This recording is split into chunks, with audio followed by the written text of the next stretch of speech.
Hello, welcome to the Beasley Equine Podcast. I'm your host and equine veterinarian, Dr. Travis Beasley. Today, we're going to jump in and talk about the older horse, or the senior horse, or geriatric horse, and give you some tips and pointers on what to look for and some things that might be going on with the older horse. So stay tuned as we dive in. Veterinary surgeon or start to come quick. Draw the syringe and give it a flick. Bring your little black bag with the medicines in. Bring the trank and the crank and the penicillin. Okay, so due to nutritional advancements in dentistry, advancements in medicine and veterinary care, horses are living longer than we're all used to. I remember my dad telling me a story. The first rope horse he worked on in the early 80s was, I think, 18 years old, and the guy wanted to do everything he could to take care of this thing, and my dad was thinking, why does he want to spend all this money on this older horse? But now it seems like that's kind of the average age of the really nice horses we work on, especially for the younger kids.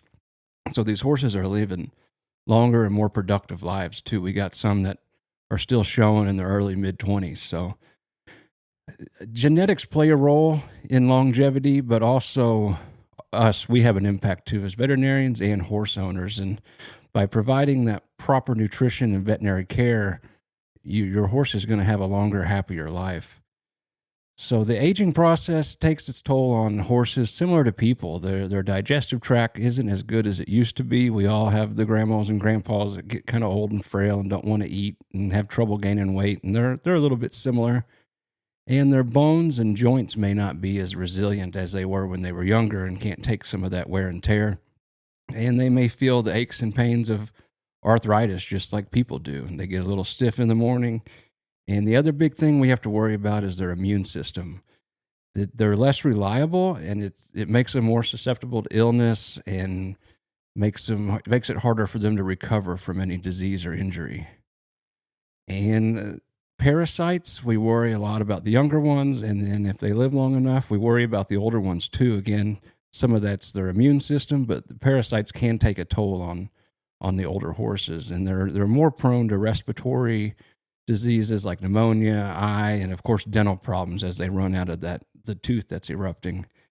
And it's harder for the older horse to cope with environmental factors like wind and rain and cold and stuff like that. So we got to take that into consideration too. So the aging process of the horse, just like people, they're going to have hormonal changes that affect their overall body condition, their hair, their appetite, their energy levels. They're real similar to some people as they get older. And some of the signs of an aging horse is directly related to the age, but a lot of these older horses will have an underlying medical condition, which we'll talk about today. So the first thing we'll talk about is Cushing's disease, also known as PPID, which stands for pituitary pars intermedia dysfunction. This is pretty common in older horses. I think a lot of them, if they live long enough, they get this. Cushing's is what we call it, but the PPID is a lot more accurate terminology. And what it basically is an abnormal gland functioning that leads to an increased circulating cortisol level, which cortisol, same as horses as us, it's the body's stress hormone. So you've got the hypothalamus that releases a hormone that talks to the pituitary glands, that releases a hormone that talks to the adrenal gland. And then it tells the adrenal gland to crank out more cortisol, and that can lead to our the signs of Cushing's disease. And what we see a lot is the long curly hair coat that doesn't shed. These horses come in, look like teddy bears, and it's mid-late spring and they haven't shed off. They can't sweat very good, and they'll lose a lot of muscle tone in their top line. And some of them will actually drink and urinate a lot more because of that increased cortisol. And that's also a significant risk of laminitis in these guys too. So that's something we see a lot with uncontrolled Cushing's disease. So as a veterinarian, we suspect it based on appearance, but there's a blood test we run that the hormone between the pituitary gland and the adrenal gland is ACTH. So we can take blood, and we're about to have testing in-house, but we send it off to a lab and we can measure that. And there's certain normals for certain times of the year. And if it's increased a lot, then we kind of have our answer. We can also do what's called a stim, where we take one blood draw to test ACTH, then we give them a hormone, and then we take it about 10 minutes later. And if they have Cushing's, that hormone tells them to crank out even more. So we can compare the baseline versus the stim. And sometimes sometimes it will do that first. Sometimes if the test comes back a little bit questionable, we'll do that stim if we can get the hormone we treat with.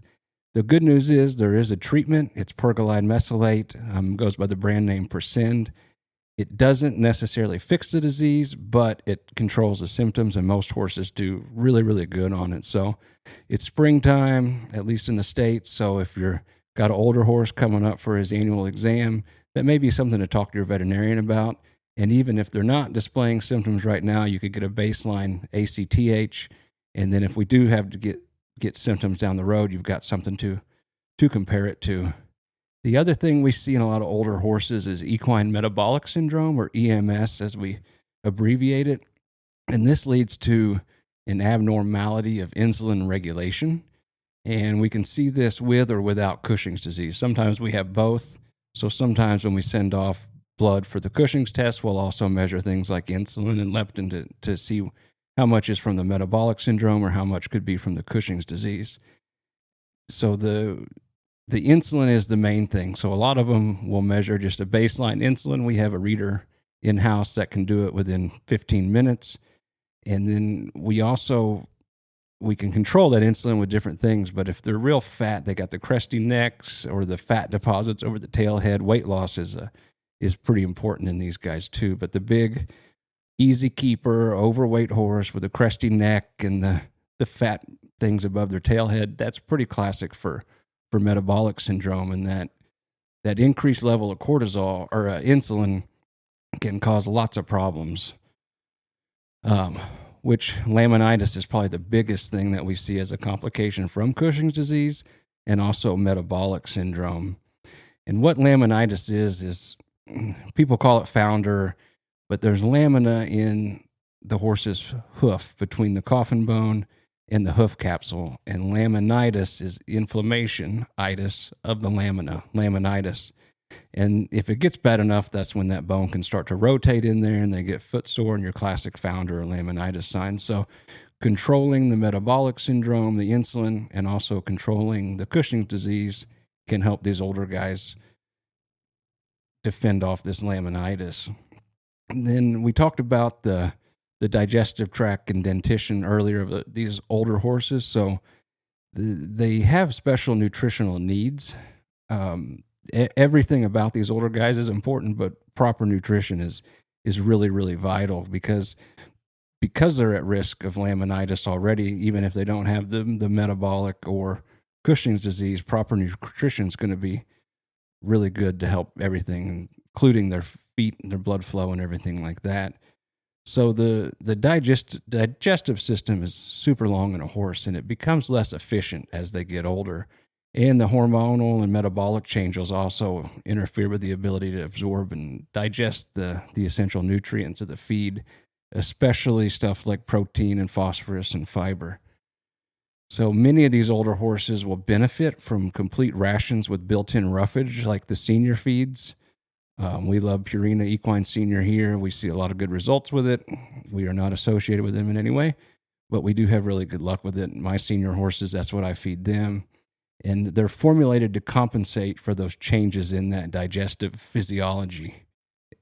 And they've developed these feeds where they can kind of absorb them through that whole digestible tract. And the other thing about them is, at least the senior feeds, most of them are highly palatable, and that's something you really want because these older horses, their teeth aren't as good. They may not have as much grinding surface, and something that's easy to chew and swallow is super important for these guys. And stuff like the senior feed usually dissolves really easy in water. So if you've got one with bad teeth, you can make a soup out of this senior feed. I mean, they can literally drink it and slurp it up. And we also want their feed to be clean and dust-free because we talked about the immune system of these older horses not being as good. So if it's cleaner and dust-free, it'll lessen the impact of lung disease and even allergies, and kind of shoot for that 12 to 14% protein for these older guys. Most of your commercial senior feed is that right there. And then we want it to contain enough high quality fiber to aid digestion too. Most of the senior feeds have got some in it in addition to the roughage you give them. And again, we need the minerals like calcium and phosphorus in proper ratios, and all the essential vitamins, vitamin C and B complex. For some of the easy keeper horses, there's some ration balancers that are pretty high protein. And those things like the Purina Enrich really are designed to make up for any mineral or vitamin deficiency that they're not getting from roughage alone. And you can feed a real small amount of that and get the nutrients your horse needs. Because we want them to maintain a proper body condition. We don't want them to be too fat, but not too skinny, especially if they do face some ailment, they've got a little bit of reserve too. So the fat is a good thing for these older horses. I know some of the senior feeds have it in there, but that can help their skin coat and their hair and aid in digestion a little and give them a little bit of an energy boost because that fat's easily absorbed and easy calories for them. So dental care in older horses is super important. I don't know how many people tell us, oh, he's old, he doesn't need much, or oh, he probably doesn't have any teeth left. But that's hardly the case. These older horses will actually need more frequent dental exams. But I mean, we look at some that are 25 years old and they don't look like it in their mouth. But we look at some that are 25 years old and they don't have much to work with. They can run out of tooth and they get smooth in there where they can't grind their hay. A lot of them, as that tooth erupts, there's not much of that root holding on anymore. I mean, we commonly do pretty easy extractions in older horses, and that chronic pain from a loose tooth every time they chew, that can melt the weight off these horses too. So at least once a year, we recommend dental exams unless something else is going on. But a lot of these 20-plus horses, it's not uncommon to look at them every 6 months. They may have some gaps in the teeth that we're treating to prevent periodontal disease, to try to salvage the tooth as long as we can. And the better dental care you have for your horse, the longer he's going to live, because it's so important to keep those grinding surfaces in good working order. And it's also a good time to check for other things. We always, dental exams are a good time while you're waiting on the drugs to kick in and get the horse ready to talk to your vet about any other concerns. You can talk about Cushing's or metabolic or nutrition, stuff like that. So we won't dive too much into the Cushing's or metabolic. We'll have some podcasts coming out in the future about those. But I want to tell you about like a total management plan for your older horse. A lot of them, if they've been in the performance world and, they're arthritic, a lot of them get kind of kicked out to live their days out on green grass. But it's important too, if the horses are herd animals. So just kicking a horse out by itself may or may not be the best thing to do, but some of them, they enjoy their jobs too. So, trail ride them, use them a little bit and keep their mind active just like people. So the total management plan, proper nutrition, care, and exercise is basically it. So talk to your vet about the nutrition and the vaccines and testing for these other conditions like the Cushing's or metabolic. And you want to provide a safe environment for these guys. This seems like a no-brainer, but just take a look around wherever you turn these horses out. Make sure they have shelter from the rain or the snow and the wind, and also biting insects. We said, their immune system and everything may not be as good. So proper fly control and stuff like that. If they're sensitive to insects, there's some stuff called Swedish blankets, which kind of keep the insects off. And schedule dental exams for these horses, because like I said, one little loose tooth in there can cause a world of pain in these guys, and they're really good at hiding it. And you may not think they're in any pain, but they're pretty good at hiding it. So at least once a year, if there's any concerns, ask your vet if it's worth doing twice a year dentals. And watch your horse every day. Watch him eat, watch him walk around. Just kind of really pay attention to your older horse. And if there's anything off kilter, the sooner you call your vet, the better. Any problems addressed early always have a better outcome. So if his attitude's different, if his behavior's different, appetite, anything, call your vet right away and talk to them. And then feed that high quality diet. Avoid those dusty and moldy feeds, because we see a lot of older horses with asthma. It's easy to turn your horse out on a round bale, but we see a lot of asthma in Southern Illinois from round bales mainly. And if you got a younger set of horses too, that are a little more aggressive, it might be best to separate that older horse where you know he's getting all of his feed that he needs, where nobody's running him off. And if they have trouble chewing, like I said earlier, soak that feed. We've got some older horses with really bad teeth that live on senior feed. They basically have soup for dinner every night. You'll hear them just slurp it up, and then they don't have to chew anything, and it reduces that risk of choke too. And if your horse is more prone to choke, the feeds that dissolve super easy a lot of times will fix themselves before they can spit up a bunch of it and aspirate it in their lungs. And if they get feed in their lungs, you can get aspiration pneumonia. And these older horses, especially if they have underlying Cushing's disease, don't have the ability to fight off infection in the lungs as good as a younger horse. So keep that in mind when you're feeding. And the other thing is, if your horse eats really fast, if he's a voracious eater, soaking it's good, or you can put salt blocks in there to kind of slow them down and everything like that. And it's better to feed these guys in intervals. If they're going to need 8 pounds of grain a day, you're better off splitting that into 2, maybe even 3 feedings if possible, and give their digestive tract time to absorb all that. The other thing, we just got done treating a colic here. Make sure you have plenty of fresh, clean water for the horses, and especially this time of year, at least in Southern Illinois, it's 70 degrees one day, and then it's 20 the next. And most horses like constant temperature water. If it's really too cold, they won't drink it too much. So we always recommend a tank heater. Keep that water where they like it. Keep it full. Keep it clean. Keep it fresh. And that way they don't get dehydrated and can lead to impaction colics. And just generally keeping them hydrated, just like us, it's super important. And if you do have to adjust any feed, if you switch to a senior or switch hay, do it slowly. Give their digestive tract time to get used to it, and learn, put hands on your horse, feel their ribs. You want to be able to feel the ribs, but not see them, basically.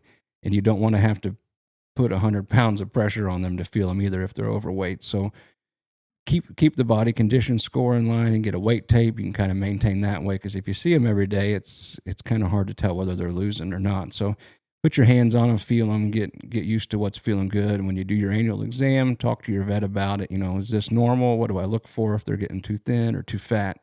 And just really pay attention to these guys, because the earlier we catch something, the much better success we have in treating it. And then also, we see a lot of old horses without muscle tone. They're losing their top line, but it's important to provide them exercise that keeps their muscle up. You don't want to overdo it, but get them moving. Motion is a lotion for equine joints. So these arthritic ones, if they stand around all day, those inflammatory mediators can build up in their joints and they'll get stiff, and it kind of snowballs from there. So exercise is good for these guys. Give them a job, take them trail riding, let the kids mess with them, and it's good for their mind too. The other thing is you need to be vigilant controlling pests and parasites. Again, they may have more trouble with the flies and stuff, and also the parasites. So fecal egg counts are really, really good to know whether or not you need to worm your horse. We'll do twice a year, no matter what, even if they're 0, to get bots and tapeworms that we can't test for, and also get any encysted bloodworms that are basically living in the wall of their small intestine. But before you just deworm every 6 weeks or something, talk to your vet, run some fecal samples, get a fecal egg count, and see if that's actually necessary too. And again, some people forget about hoof care with these older guys, but you need to provide the proper, even if you're not putting shoes on, getting them trimmed at regular intervals to keep the toes from getting too long, to get excess pressure on that lamina, keep the frog in contact with the ground, keep circulation to the foot, keep them clean. That's huge in these older guys, and I think it gets neglected a lot because they're just old and out on their own. But don't forget about foot care for your horses too, and also groom them frequently, brush them. You'll be able to see any areas if they're losing hair or got any like rain rot, if the hair's coming off. And also, these older horses you're going to see more tumors and lumps and bumps. So if you're out there grooming them and laying your hands on them every day, you can feel for these little lumps and bumps. And if you find one, talk to your vet. And then especially look under the tail head of these older guys, especially gray horses that can get melanomas real bad. And unless you're looking for them, by the time you see them, just happen to be looking out and see them, they're usually quite large. So especially if you got a gray horse, look under their tail head, feel under their tail, around their rectum, and see if there's any lumps or bumps, and address it before they get too big to do anything about. And ventilate your barns. If you got your horses up, again, the dust and everything can be hard on these older horses and their lungs and respiratory tracts. So get plenty of ventilation in there. Keep your pastures mowed. Keep them weed free for the allergies and stuff like that. I don't know what we have in Southern Illinois, but everybody's allergies are going crazy right now. And then we see it with the horses too. When I start taking Zyrtec, I know we're going to start seeing some horses with allergic reactions to stuff and asthma. And if they're turned out in paddocks or arenas, keep the dust down in there too to prevent any respiratory distress. And regular checkups with your vet. I mean, even if the horse is older, it's still important to get a checkup every year, get the teeth looked at. And if you do suspect a problem, call your vet right away. Everything we deal with, the faster you can get to it, the better, especially with tumors or asthma and everything like that. So anything out of the ordinary, call your vet, and the sooner you get to it, the better. And we can keep these older horses spry and useful, and you can get more life out of them too. And you want them to feel good too. And annual blood work's never a bad idea, even if it's all normal. What's normal for your horse at that time. We check kidney values, liver values, stuff like the Cushing's test, electrolytes, muscle enzymes, everything like that. So if you're getting ready to schedule your annual exam, maybe talk to your doctor about getting some of this blood work done. Even if you don't think anything's going on right now, you'll have a normal or a baseline to compare it to later if you need to. Having that blood work is always handy for us vets for diagnosing things. And a quick response to ailments or injuries, like I said, these guys can't heal as good as these younger horses. So the quicker we can intervene and provide everything they need to help them get over it, the better off your horse is going to be, and the better off his quality is going to be. So that was kind of short and sweet today, but tune in next week. We're going to have some more good stuff. And until next time, take care of your horses and yourself. Veterinary surgeon or start to come quick. Draw the syringe and give it a flick. Bring your little black bag with the medicines in. Bring the trank and the crank and the penicillin.